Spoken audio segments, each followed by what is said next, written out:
Hello, it's Joy from Crochet Road. Today I'm going to show you how to make this cute little Tunisian crochet heart. The Tunisian Simple Stitch is used for the body of the heart, this section on each side, and then there's just some simple shell stitches made for the lobes of the heart. Finished with a pretty edge. It's cute on the front and the back. This one is two-sided and has a little bit of stuffing inside. You can also choose to make it one-sided, just one single side with the cute edging. That would be a great little patch for clothing, something for on top of a card or a gift, or even table decoration if you just wanted to do hearts strewn on the table. And I've also made it double-sided. This is a little one made out of thread, double-sided but with no filling inside. So there's different options, and I'm sure you can think of more. So let's get started. What you need is your yarn. You can choose pretty much any weight of yarn and the appropriate hook size.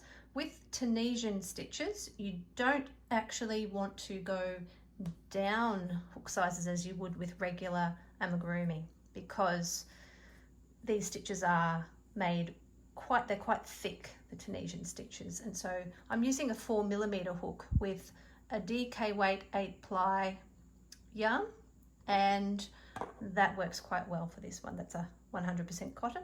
Usual yarn scissors.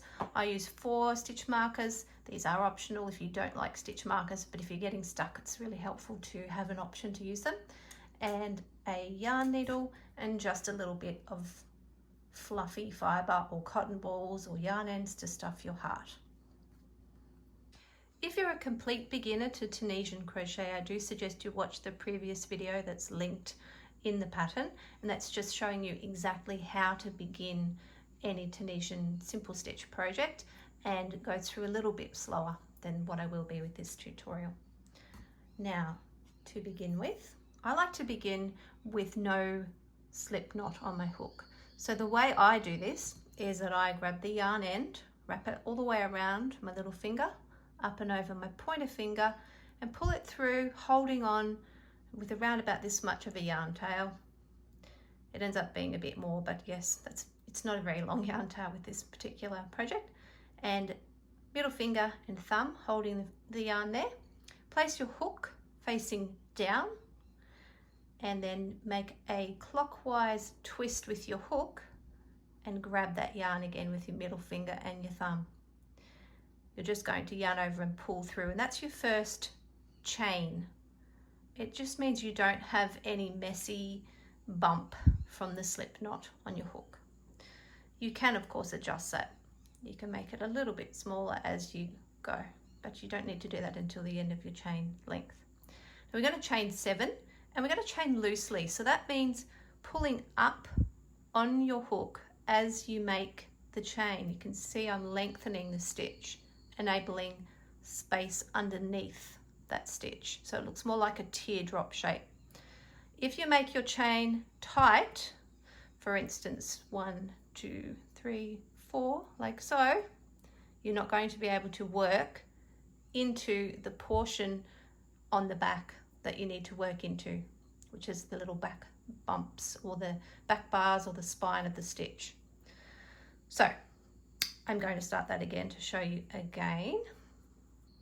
Okay, so there's 1, 2, 3, 4, 5, 6, and 7. Ensuring that this last 7th chain is loose enough for you to be able to get your hook back into. You don't want it to be too loose, but if it's too tight, just pull it out and redo that final one. Now, what you're going to do is, first of all, as you would have seen in the original video, if you watch the beginner's Tunisian video, that's your front of your chain with the little V shape. These things we call little V's, just a V shape.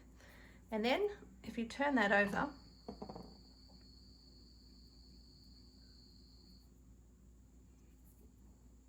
you'll see these straight lines that run down the middle of the stitch on the back, and they're what we call the back bumps, the back bars or the spine of the chain. So that's, pardon me, that's what we're going to be working into. So pop that back on my hook, and when I'm starting in the first chain from the hook, which isn't standard, it's just the way I like to do this particular pattern, you actually sometimes need to use your nail to get that hook, the loop onto your hook. So I just go like this and just coax it on. That's how I get it in there. Yarning over and pulling up a loop, and in the next back bump, yarn over and pull up a loop, in the next, and the next, and the next, right to the end, including that first one you made, or if you've got the slip not on your hook as usual, obviously into your first chain. Now you can tell whether you've got the correct number if you have 8 loops on your hook. 1, 2, 3, 4, 5, 6, 7, and 8. And now we're going to do the return pass. To do the return pass, you yarn over and pull through that first loop on your hook, which is a chain 1 effectively. And I'm going to place a stitch marker in that stitch and around all 3 loops I've just made. So I've made another chain. So just like when you make a foundation chain, it has a left hand side loop, right hand side loop, and a back bump. So that's 1, 2, 3 loops. That's why it says in the pattern to put it around the 3 loops, just so that you get it right in that correct spot, because that is going to be important when we make the 2 lobes of the heart. The next step is to yarn over, pull through 2, yarn over, pull through 2, all the way to the end.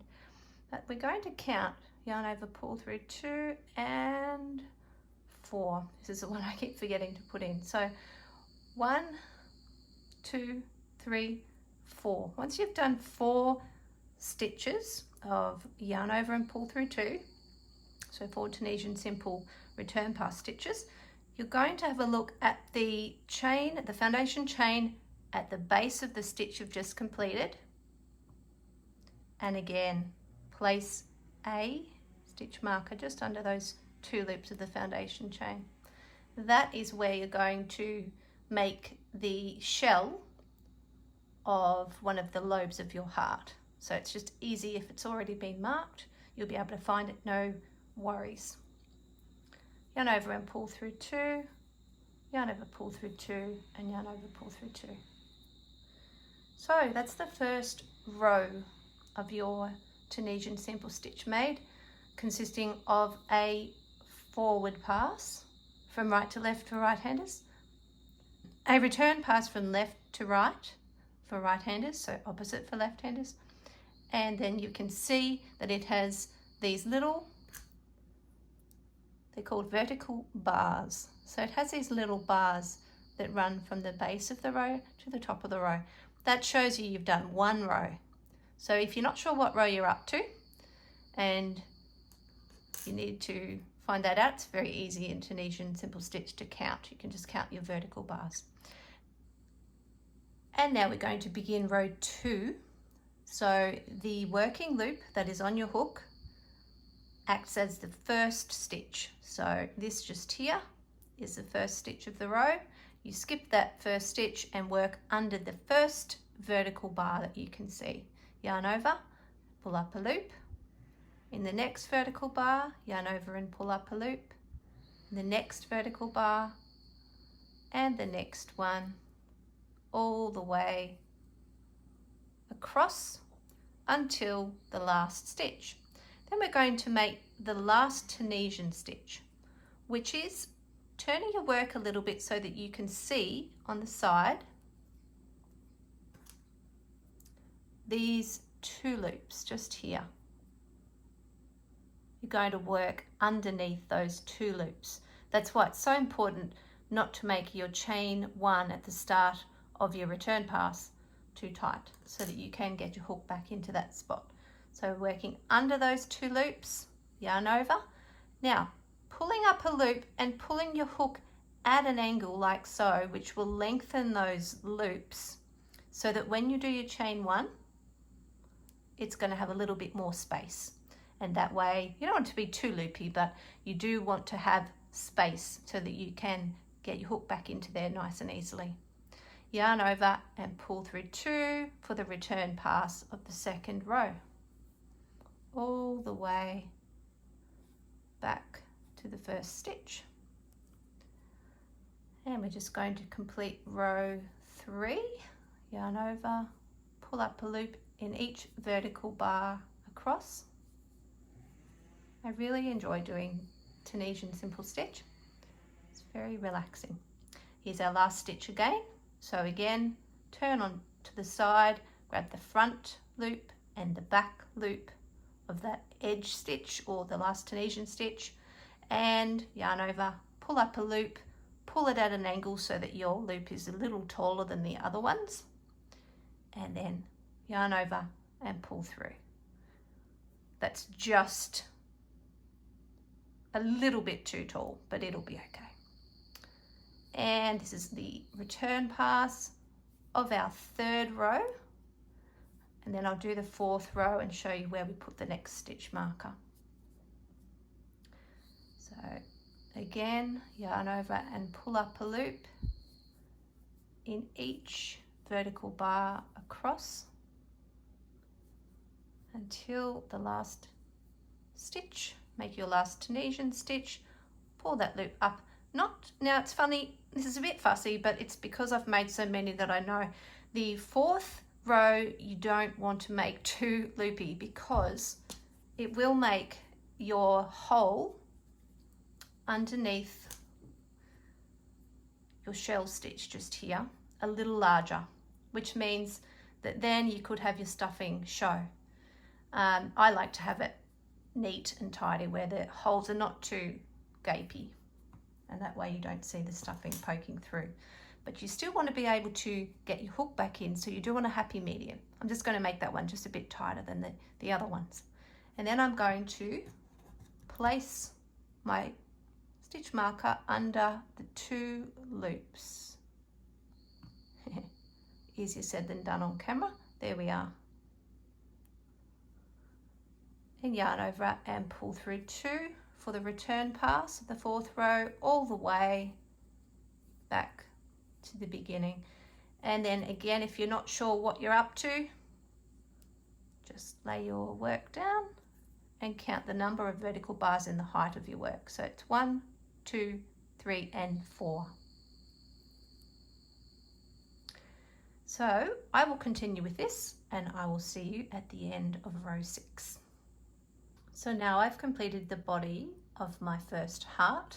I'm at the end of row 6 and I'm going to begin the bind off row. So to do your bind off row, you're basically doing that because, as you can see, this top row is a little bit gappy and it's a bit flimsy. It tends to look a little bit less professional. So we finish off with a slip stitch made in each vertical bar across, and that gives the Tunisian Simple Stitch a nice polished finish. So you're again working into the first vertical bar, or under the first vertical bar, yarn over, pull up a loop and pull through the loop on your hook for a slip stitch. Not too loose and not too tight, just make your stitches mimic the stitches that you've already created on the edge here and the foundation chain row. You just want to make it look nice and uniform. Yarn over, pull up a loop and pull through the loop on your hook. Yarn over, pull up a loop, pull through the loop on your hook, all the way across until the last stitch. And again, just as the usual last Tunisian stitch, you are working your last stitch under the 2 loops on the edge. A frog decided to visit me today. I'm feeling fine, but it's just my throat that sounds funny. So there's our final slip stitch made. Now for the first heart, this is where we're going to place our 4th stitch marker. It seems like a lot of markers, but it really does help when you're making your initial hearts.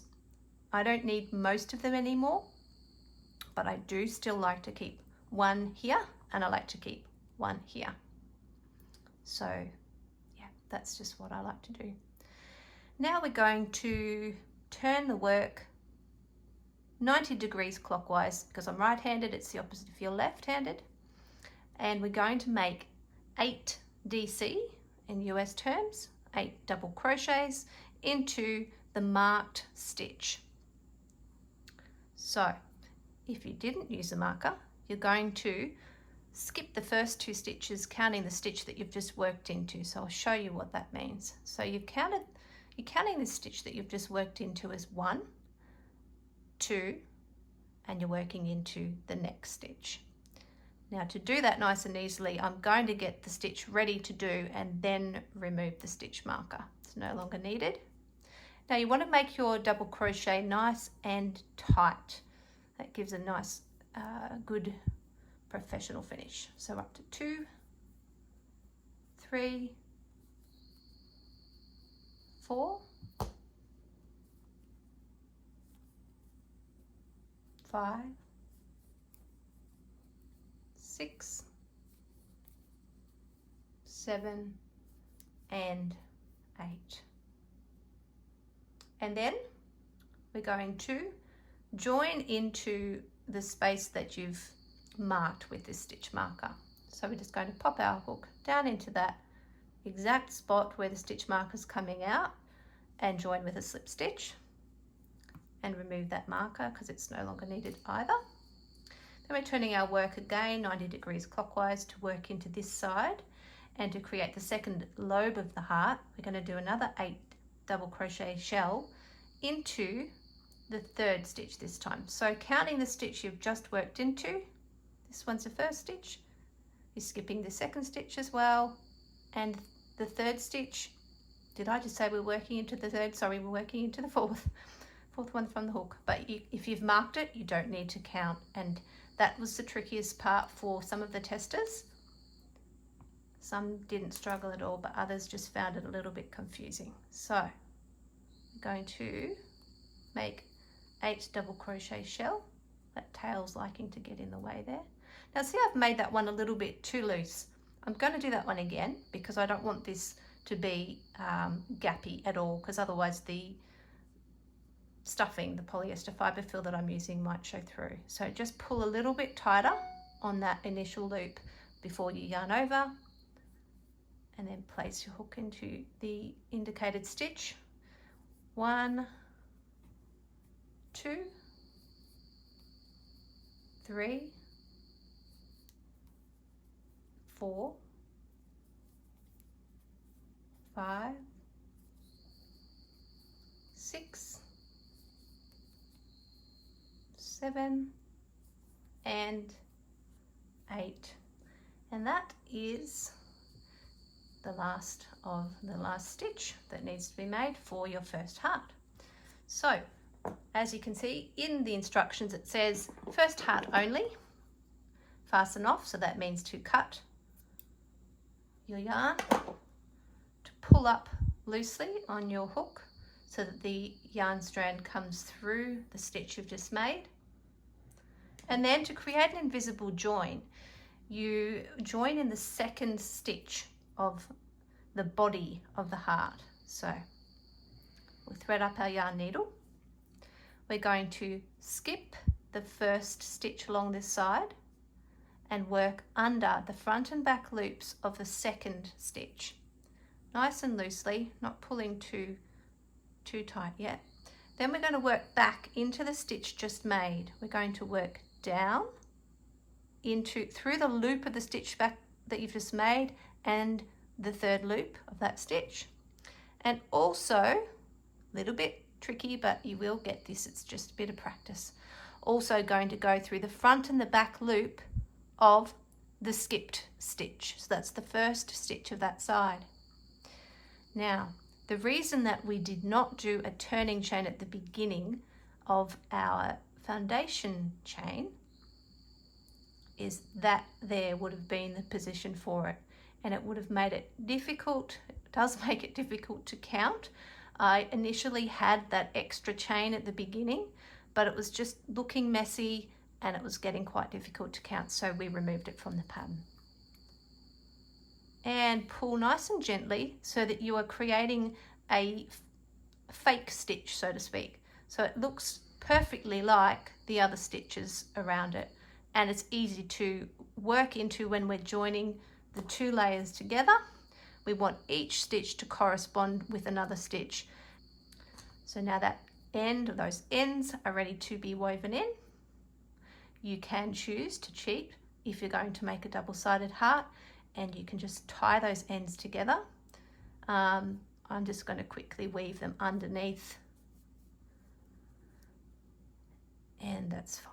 Since you've already got your needle threaded up, it's not much extra work.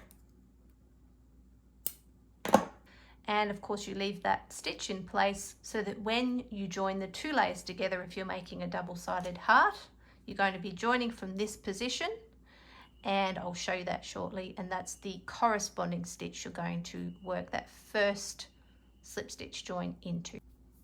So I will see you when you've made two hearts and you've gotten up to the stage where you've made the second shell. I'm back again with the second heart made right up to the end of the second lobe. So that's the 8 double crochet shell on the second side of the heart. Now that's ready to join. We're not fastening off at this stage. We're going to join with this pretty slip stitch chain 1 join all the way around, add a little bit of stuffing and make another little chubby heart like this one. So we're grabbing our first heart. I've woven in the ends. You don't have to, you can knot the ends, tie them together if you want to do it that way. And I've also woven in this initial end of the second heart. Now, as it says in the pattern, you're going to place the two hearts with the wrong sides together. So this is the wrong side or the underside, and this is the wrong side. Place them together with the one that you are working through on top. So you're going to start working down through the first stitch of the body of the heart. So this is the body, the square part that we made at the beginning, and this here is the first stitch that's visible on that side. So we're placing our hook down through that stitch and down through the marked stitch, which is this one right here, and then we're going to remove that marker, yarn over, pull up a loop and pull through for a nice tight slip stitch. Now the trick with this is to make a tight slip stitch and a loose chain 1. And then we're going to place a stitch marker under the 2 loops of that first chain made, and that'll be where we're going to do the invisible join at the end of this joining round. So again, nice tight slip stitch through both loops of both layers of the heart. You just find the corresponding stitch by just basically putting your hook through and checking that you've gone into the stitch beforehand, and that's the correct stitch there. Yarn over, pull up a loop and pull through the loop on your hook for a slip stitch and a nice loose chain 1 down through the top layer and through the back layer, tight slip stitch, loose chain 1. Now I've forgotten to count, but I'll just have a little look at what I've done. So the first stitch was slip stitch chain 1 in the first stitch, and then in the next 4 stitches we're doing the same thing, 1, 2, 3 and 4, and in the next stitch we're going to make slip stitch and chain 2 just to make the chains go around the base of this heart. So now we will make a slip stitch and chain 1 in each of the next 15 stitches, which will take us all the way around to the center of the 2 lobes. So I'll continue on and I'll see you when I get there. So we've slip stitch chain 1 in each stitch around from the base tip right around up until we've reached the point where the 2 lobes were joined with a slip stitch. And we're going to work just a slip stitch into that spot on each side, not a chain one. So find your slip stitch on that side, and then it can be a bit tricky to find that slip stitch, so you can turn your work over and just be sure that you've actually got the correct spot. I still do that myself.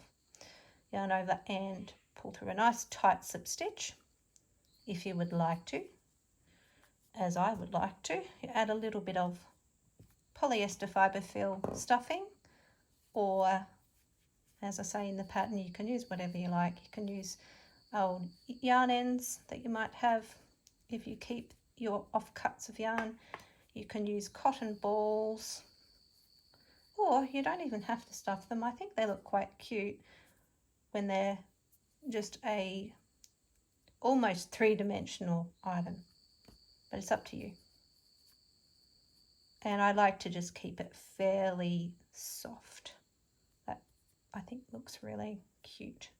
So just a little bit in there, and we'll pop our hook back in, ready to go, and slip stitch chain one in the next 8 stitches. 1,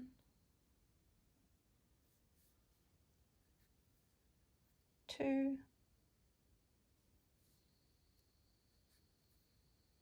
3,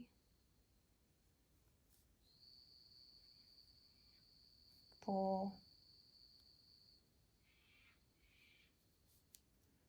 5, 6. Now I'm going to get 7 and 8. Now my join has been successful.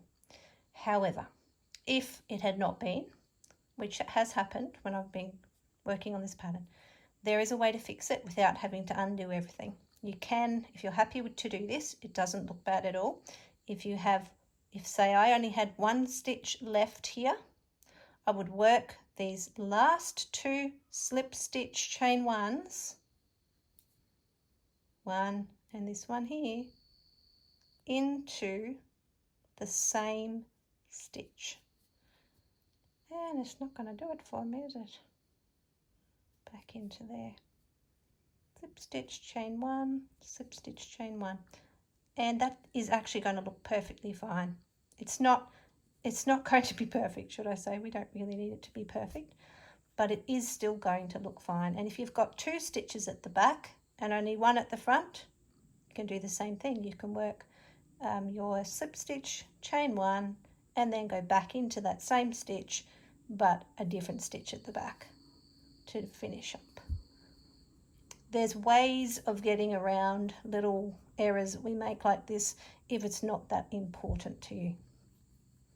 Now see what I was actually up to, chain 1 and the final stitch, which is this one just here. You can see, a little bit hard to see to be honest, but once you've made a few you'll get the hang of it. This is your initial first slip stitch made, and this is the one we marked was the chain 1. That's what we're going to do our invisible join into just now. And chain 1, nice loopy chain 1. Fasten off with a reasonable length tail, doesn't have to be too long. Pull your yarn tail through that chain 1.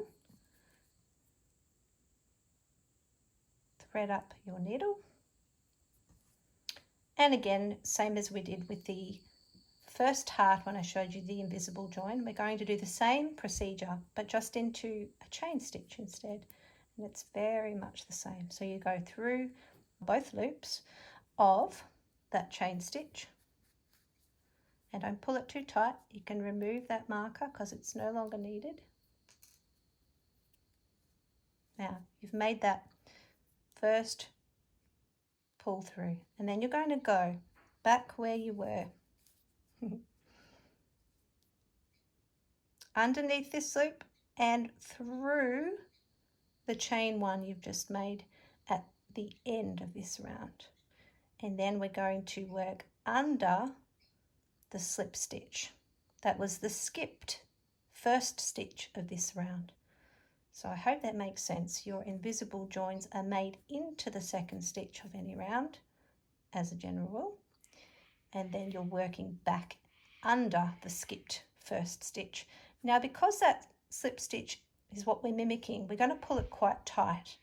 And then you'll see that looks a little bit wonky. So we just want to play with these chain one loops to make them look beautiful again.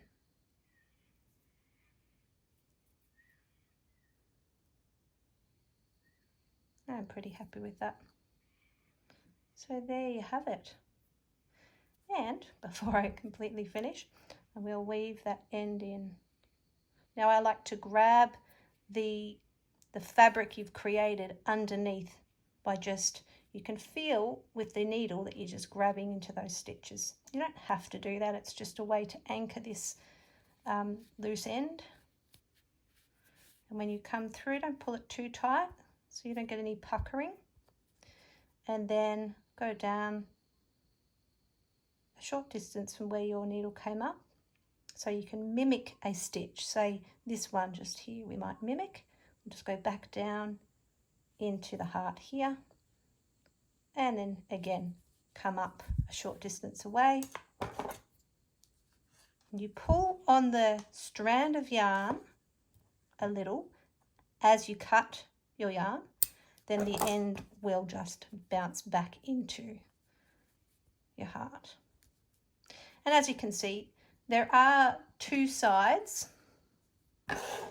to these, a little bit hard to tell, but the edging shows the different sides. The actual body of the heart's the same, but the edging here is technically the front side, and this is the reverse, but I think they look just as pretty on each side. So before I go, I'll show you a couple more that have been made in different yarn weights. So here we have a 4-ply. Here is a 5-ply, which is what I've made most of the hearts in. Then to make it easier for you to see, I made this one with an 8-ply. These are all cotton. Then a cotton acrylic blend, 8-ply. And I forgot the little cute thread weight, which is lace weight 2-ply. And then we have the 12-ply, which is a Aran weight, and that's a bamboo wool blend. So that was the largest one that I made. So you can see the little heart family is quite varied. The 4 and the 5-ply are very similar sizes, but you can make quite a few different sizes just by changing your hook size and changing your yarn. I hope you've enjoyed this tutorial and have a beautiful day. Bye for now.